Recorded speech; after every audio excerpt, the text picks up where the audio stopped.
सबु कल्पना जल्पनार अंत घटी मुख्यमंत्री ना घोषणा होईची।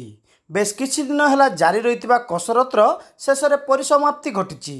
ओडिशा को मिलिछंती नुआ मुख्यमंत्री। विधायक दल बैठक में नुआ मुख्यमंत्री ना घोषणा करा जायछि। केंद्र प्रतिरक्षा मंत्री राजनाथ सिंह और केंद्र जंगल परिवेश मंत्री भूपेंद्र यादव को तत्वावधान में बसिथिबा विधायक दल बैठक में नुआ मुख्यमंत्री ना घोषणा करा जायतिला।